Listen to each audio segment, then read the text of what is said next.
Hello everyone.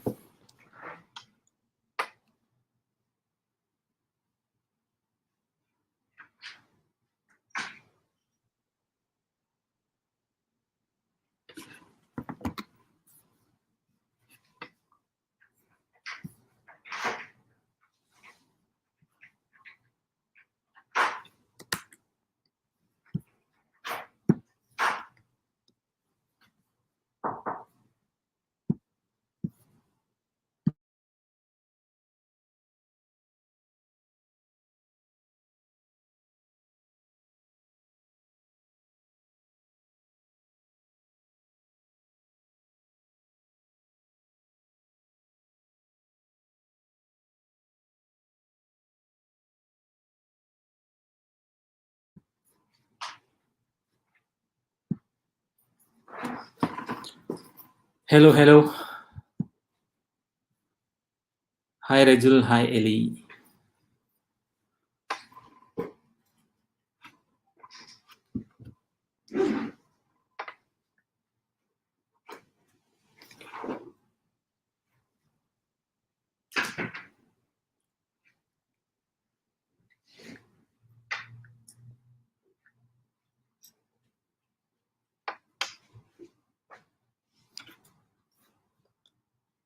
Balkrishna Matkar, happy Diwali.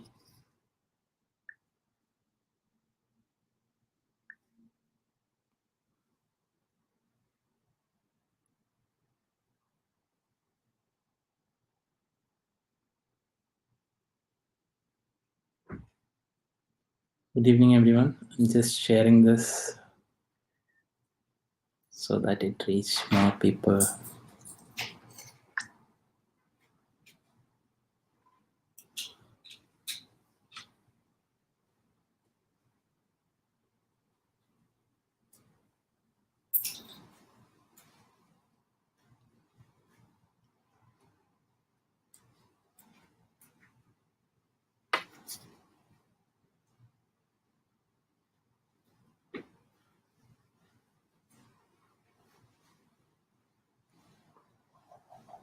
Hi Shatsi. Shantam, how are you? Rajul, this is also on Facebook as well.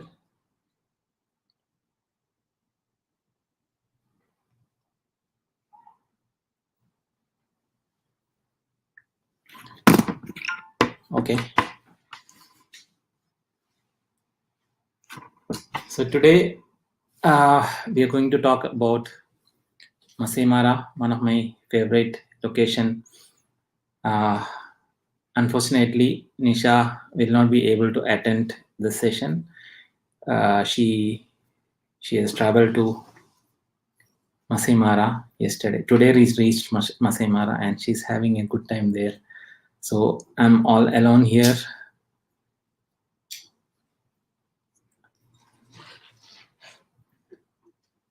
Yeah, Shantam Mittal, good to know. Good to see you back.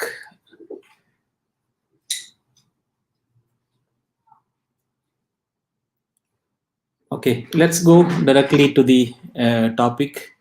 I'm not taking more time from anybody. Yeah, so today it's all about Masai Mara, all that you need to know before you travel to Mara. I have announced a trip. Basically, Postals have announced a trip to Masai Mara from December 28th to January. And after that announcement, we are getting a lot of questions on the travel restrictions or how to travel, what are the precautions that we need to take care before we travel to Masai Mara. So yeah, things have changed after this COVID pandemic, and now like there are a lot of restrictions and travel regulations that you need to meet before you travel. So let me take you through a brief about Masai Mara. Masai Mara is a famous national park in Kenya, and it is being famous by the abundance of the big cats like lion, leopard, cheetah, and it's also famous for the great wildebeest migration and the Maasai people. So basically, in no other national reserve in the world, the predator density is high as Masai Mara, especially when it comes to big cats. And the good thing with Mara is you will get excellent wildlife viewing throughout the year. And the open savanna makes it easy for us to sight the wildlife. Exporting is very easy.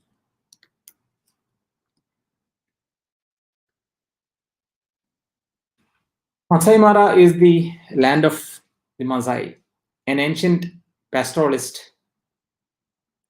culture known for their warriors, who were once expected to kill a lion to prove their strength and manhood. The Maasai have always been special. Their bright red robes set them apart visually. The spear in their hand, they are basically calm and courageous, regardless of the danger they go through.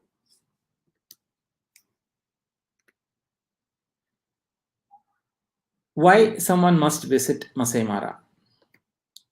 It's because of the abundance of wildlife. That's the first thing that comes to my mind. The abundance of wildlife.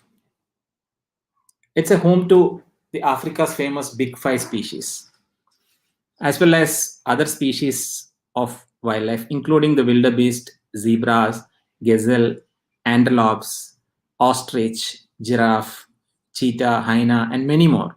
You will sight X amount of species if you go for a 5 to 6 days trip. Then next thing is excellent birding opportunities. Apart from the abundance of wildlife, birding enthusiasts are treated while visiting the Masai Mara National Reserve. It's estimated that there are over 570 recorded species of birds in this reserve. Then comes the great wildebeest migration, which rightfully deserves its standing as one of the natural world's most astonishing spectacles. Comprising of more than 1.5 million wildebeest, zebras, and antelopes, the Great Migration constitutes that the last surviving multi-species migration on the planet. This starts from the end of June onwards. Millions of freshly arrived brown and black dots scatter the plains of Mara, making this natural wonder of the world even more wondrous. The next is they are like the home of big cats.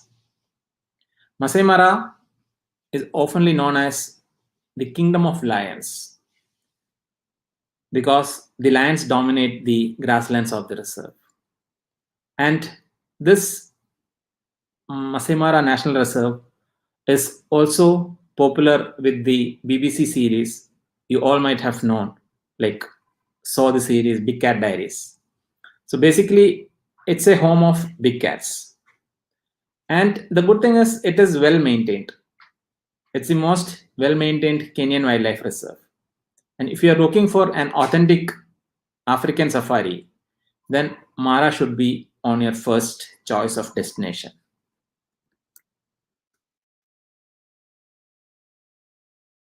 The frequent question that I used to get is best time to visit Masai Mara. I always answer to everyone that it's throughout the year. And I have been there in almost all the months, starting from January to December. Every month, every month of the year, you get like specific sightings for specific month. And The good thing is where you stay matters. So if you stay in a prime location inside the national park, then the more opportunities for you to sight this wildlife. So every month you get like different frames. Sometime it will be green, sometime it will be yellowish, sometime you get the mood of mist. So it depends from season to season. So I would suggest you can go throughout the year, but there are specific season that we can suggest to people if you want to see migration. So a lot of people are addicted to this migration. I've seen a lot of photographers traveling only during migration season. From the end of June onwards, millions of wildebeest, zebras, and antelope start to migrate from Serengeti National Park to Masai Mara National Park. This is the peak season of the year, and specifically, you need to note that this is a very crowded time in Mara. So, if you sight one cheetah, almost 30 to 50 cars you will find around them, because tourists, all the regular tourists come during this time, and it's like I won't suggest those this season to be good for photographers if you're going only for wildlife photography.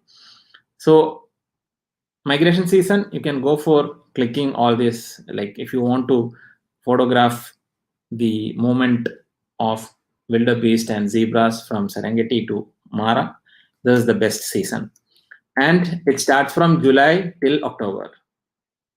Then comes the monsoon season, which is from March to June, and this is one of my favorite season, monsoon. Early spring, usually referred to as the green season, is a particularly magnificent period to go on Masai Mara safari. Most most of the time, I choose this rainy season, and these are the months that typically receive large amount of rainfall. The savanna become clear, free of dust and haze, and it makes the stunning landscape look absolutely beautiful. The problem is it's very hard to find animals during this time, but once you sight, then imagine like you will get the best of the best shots that you want.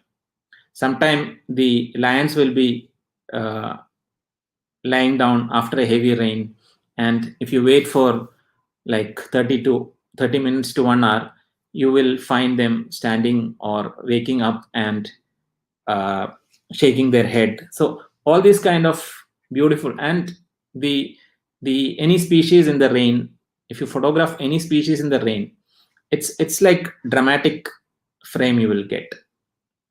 So this is one of my favorite season. And then comes the wildlife season, which is from mid of October to November. And during this season, the grass on the Mara plains are short due to the constant grazing by the large herds of zebra and wildebeest.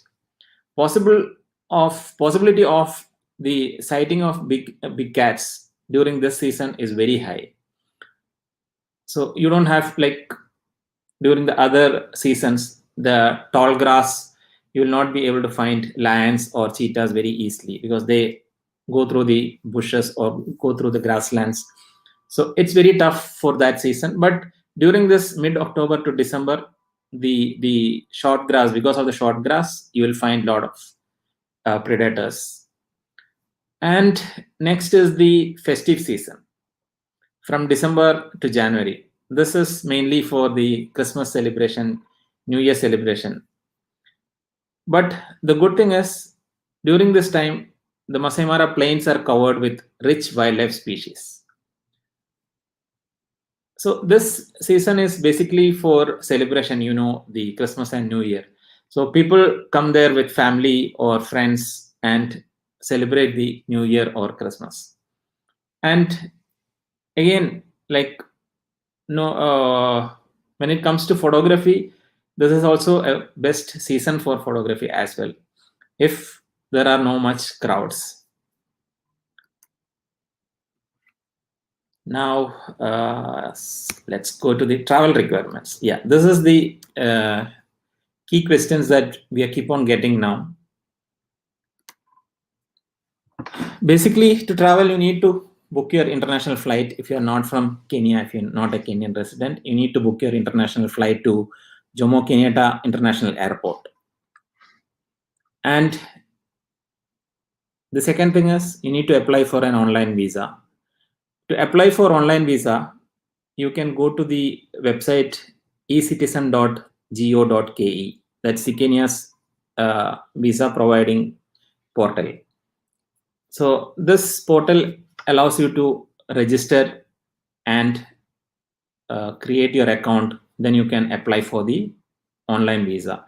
It costs around $51. So basically, it's the $50 is for the visa and $1 is from some service charge. So $51 you pay, you get the online visa within 2 days, 2 to 3 days maximum. And you can apply for single entry visa if you're not going to any other place like Tanzania or somewhere else near to Kenya. You can enter. You can apply for single entry visa. Then, after that, around 4 days before going to taking your flight, 4 days before you need to take the COVID test, the PCR test, which everyone knows. Like it should be taken within 72 hours, I guess, and the test result should be negative. Yeah. So it's all because of this ongoing COVID pandemic, and the airlines also have introduced extra security measures and all. So international flights like Emirates, Lufthansa, Swiss Air, Air France, Qatar Airways, Kenya Airways, Turkish Airlines, Ethiopian Airlines, all these fly to Jomo Kenyatta International Airport directly. So wherever you are from, since I am from Dubai, I live in Dubai, it's easy for me to take Emirates or Kenya Airways, and it's a 5 hours flight for me. And people coming from India or any other place, usually they come to Dubai and take the flight from Dubai. I think from Indians, for people coming from India, from Mumbai, I think there is a direct flight also. You need to check if it's still there. Then whoever is traveling, they need to go to this traveler's health surveillance form. There is a website called ears.health.go.ke. Anybody who enter Kenya should go to this website and register themselves. So you need to fill your details. Excuse me. You need to fill your details. Then it will ask for your flight details plus seat number, everything they will ask. So you need to fill that form. Then after that, you will get a QR code from this website, or you can download the form itself and print it along with you, and you can take it. Otherwise, you can show the QR code in your phone. So without this PCR test, COVID test result, and this traveler's health surveillance form, they will not allow you to enter into the immigration. So you need to do this first, these two, and then you arrive in Nairobi airport.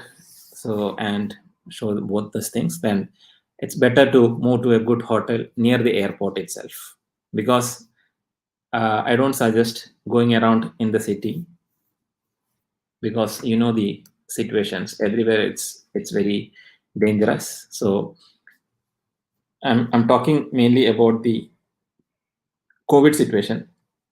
Otherwise, it's fine. So it's better to take a hotel near the airport itself, and the hotel themselves, they will arrange the pickup and drop off. So yeah, that's it for the travel requirements. And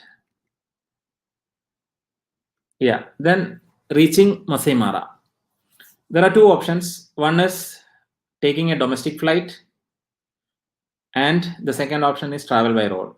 domestic flights will cost you around 350 to $380 up and down ticket. 350 to 380. It might go up to 400 also sometime. This the domestic airport is a different one. It's almost 30 to 40 minutes drive from 30 minutes drive from the Nairobi city. It's called Wilson Airport. And if you're going to Mara, you need to take like Masai Mara have couple of 3-4 airstrips. So it depends on where you stay. Like a lot of people stay near this Olkiombo airstrip. I stay in the camp called Malaika, which is like very close to this Olkiombo airstrip. It's again 30 minutes drive from the airstrip. So you need to take a domestic flight. You need to book the flight like prior to your arrival. Way in advance you need to book the flight, or your service provider will book it for you if you're coming through a service provider. The flight duration is 30 to 40 minutes. Sometime it reach within 30 minutes, sometime it takes 40 minutes. So next option is the like road trip, travel by road. It might take 5 to 6 hours. Sometime if like very less traffic, you will reach within like 4.5 hours time. And I would suggest, if you're going for a photography trip and you don't want to waste one whole day, it's always better to take, like, the flight start from 8:30 onwards in the morning. So it's always better to take flight to Mara from Nairobi. You will save almost 3 to 4 hours, and you can do a morning safari, or even like when you do the travel by road, by the time you reach there you will be tired, and evening safari will also be like little hectic for you. So preferably domestic flight is the best option. Staying in Mara. So I usually stay in this camp called Malaika, and it's run by one of my very good friend called John. So from last 3-4 years, I have been dealing with John, and he's very helpful, very supportive, a very good guide as well. He's a Maasai, and very happy with the service as well. This is the camp, basically the tent they have, where you stay. This is the place where you eat your breakfast and lunch. It's this river you see. It's called the Mara River, and this camp is on the Mara River itself. And very good people over there to help you out. So even the breakfast or lunch, you will have a good time having it outside in the bush.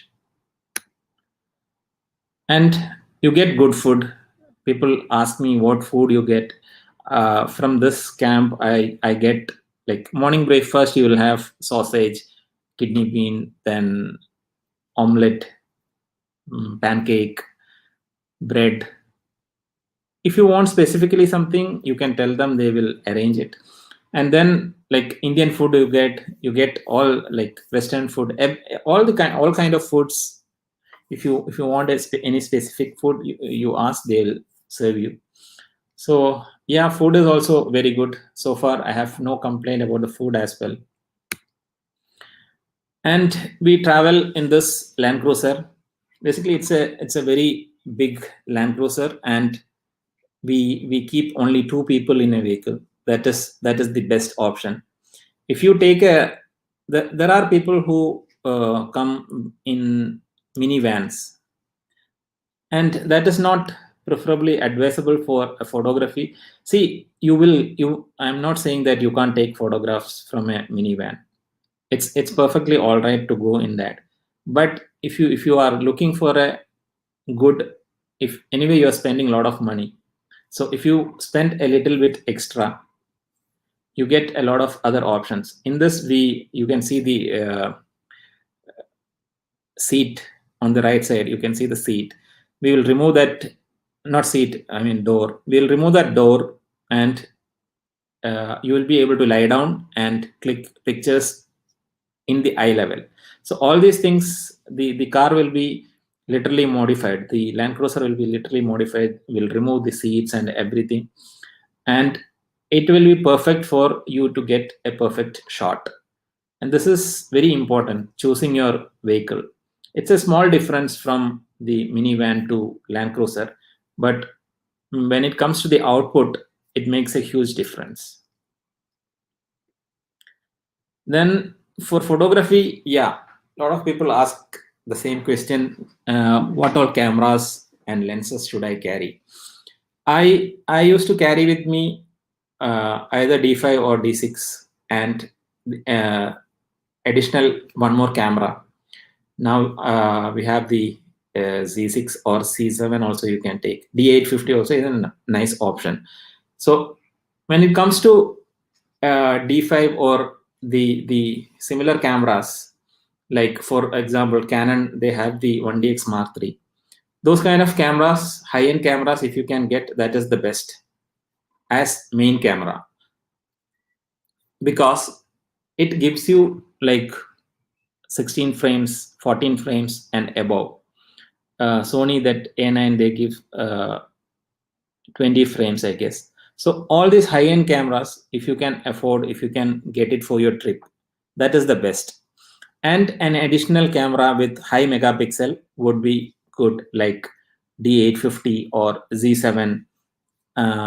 In Canon, they have the 5D Mark III. So those kind of things, and like minimum two bodies. Lens, when it comes to lens, you need to have minimum three lens. One is a 400 mm prime lens, 400 or 600, whatever convenient, whatever you have. 400 mm minimum I'm talking about. 400 2.8 or 500 f4, 600 f4, any of these. And then a 7200 f2.8. 7200 is a must for wildlife photography. A lot of time, the animals come very close to you. You won't even imagine how close they come. So every time attach a 7200 mm to the second body. Then keep a spare lens 2470, a wide angle lens 2470 or 1635. Also carry a bean bag with you. So these are the key things that you need to carry. Then additional lot of things are there. Like I have the list with me. Let me check. Yeah. So then you have to additionally carry the memory card, minimum 4 memory card, and if you can get extra memory cards, good enough. Hard disk, minimum 2 you need to carry, because most of the time we are coming in flight, and lot of places we might keep our bags very carelessly. So the hard disk, possibilities of getting corrupted hard disk and memory card is very high. So I have faced a lot of my guests who come with us used to gone through this phase. Like they come with one hard disk or the minimum number of memory cards, and sometime it stopped working. Then we will have to send someone again to Nairobi or next near city, Narok or somewhere, and get new hard disk. And buying hard disk is very costly in Kenya. So it's always better you carry with you an extra. Then you need to carry extra hard disk and memory card. Then card reader is a must. Extra spare battery, carry the camera battery, one or two spare batteries. Battery charger, if you want to do sometimes the sky will be very good in Mara. If you want to do time lapse, or if you want to do a star trail, You need to carry the remote also. All these things you can do only in the camp. There is no night game drive allowed in the park unless you are staying in a conservancy. Then converter, if you want, you can carry a converter as well. Lens cleaner, power bank. If you want, you can carry a GoPro, which you can fit in your car and capture the moments. Then laptop, definitely you need to transfer the images. Laptop and laptop charger. Torch you will have in the camp anyway, but if you want, you can carry. Then carry a raincoat, and raincoat, you never know, like in Mara, you can't predict the weather. Sometimes it rains suddenly. So, and these things are also mandatory. Not mandatory, like you can carry. Then the medicines, like normal medicines, if you have anything, allergy tablets, moisturizer, band-aid, deep heat, mosquito repellent. Lip balm is good because your lips get dried most of the time.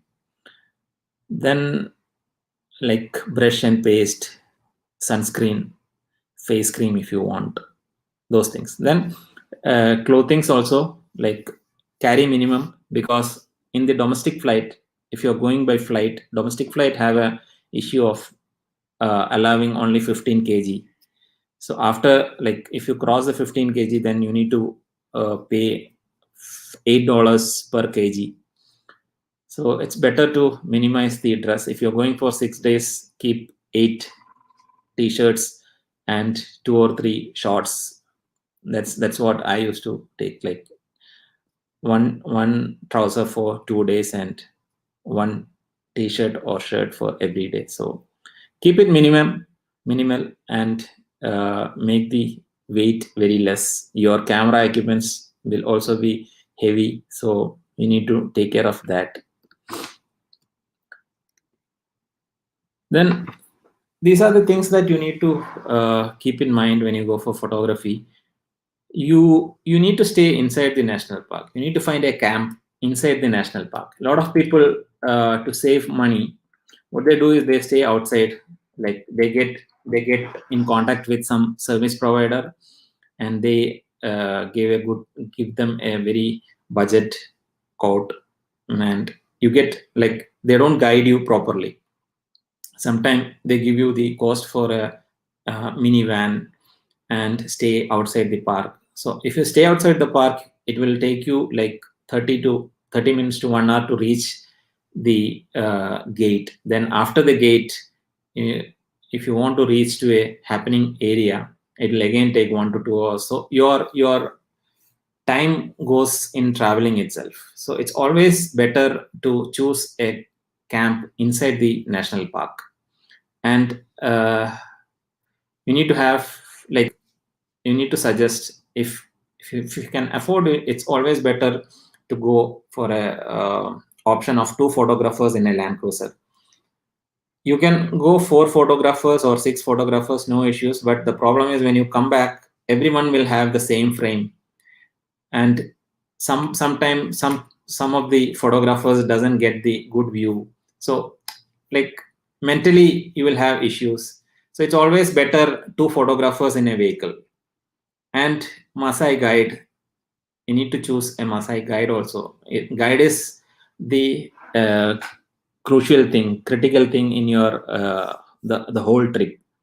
If you don't have a proper guide, Maasai guide, you will not, like, the other people will not know the exact location, exact behavior, or any, like, whatever it is. So a Maasai guide, an experienced guide, is a must. He can take you to any place. He can take you to the key happening areas. He will have the idea of what the animal is going to do next. So it's very important for you to choose a guide. So, like that, on the first or second trip you will not find. Maybe, like, you need to go again and again, then only you will get that comfort zone of the guide, and he will understand what you need. You will understand how, where he is going to place. These things matters a lot. You will think that I can go with anybody, and it's my skill to click the photo. It's not that.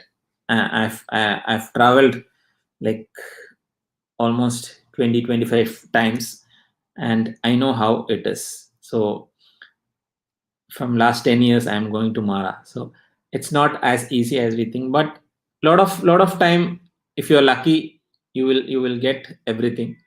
But if you're going for a proper photography, you need to take care of all these things. And if possible, go with a, at least 1 or 2 times, go with a photography guide if you're going for the first time. He or she will be very helpful to guide you initially, how to click, what to click, where to place. So these things only a photography guide can guide you. Otherwise, you will, instead of going 2 times, you will have to end up in going 4 times or 5 times to learn these things. So these are the key elements. And yeah, if you're going, please do the take the necessary precautions, COVID precautions, provide the produce the COVID test result, you arrive and register whatever I have told you. Carry your mask, gloves, sanitizers. Mask has to be worn always. So don't be be any kind of issue for others. Yeah, so these are the things. If you have any questions, that's our number and that's our email address. If you want to travel to Masai Mara, we have trips coming from now onwards. Like we do uh, every day we do trips to Mara. So any time of the day you want to go, you can contact us. I hope this session was a bit helpful. I have a little bit of comments here.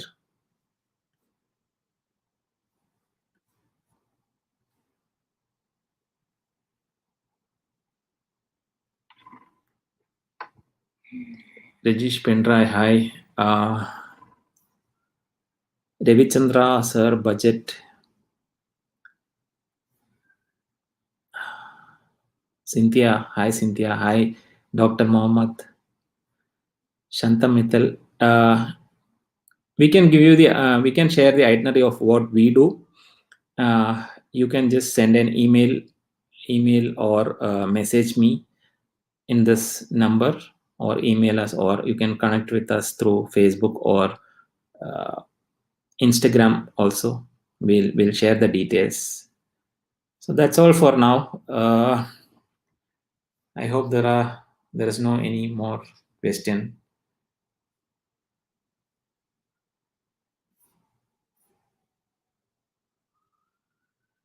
Thank you so much. See you again on Saturday with a new uh, session. And mostly tomorrow or day after tomorrow, we will be having another session from Masai Mara, because Nisha is there. We'll have John also with us to explain about how how good it is to be there now. So yeah, tomorrow or day after tomorrow, I'll update you. It will be around 8 o'clock Dubai time, 9:30 Indian time. We'll be back then with Nisha and John on session on Masai Mara. Vivek, how would the trip for non-photographers? See, the trip for non-photographers is entirely different. This trip I was talking about is specifically designed for photographers. That's why the cost will be on a higher side also. But if you want a trip for non-photographers or families and friends, uh, just to go and see, experience Masai Mara, it's entirely a different range. So it would be great if you can contact me through my email ID or the WhatsApp. Yeah, thank you so much, Vivek. Okay, then bye for now. If you have any questions, please feel free to ask. And please do take care of yourself. It's COVID everywhere. See you sometime in Mara. or somewhere around. Till then, take care and all the best.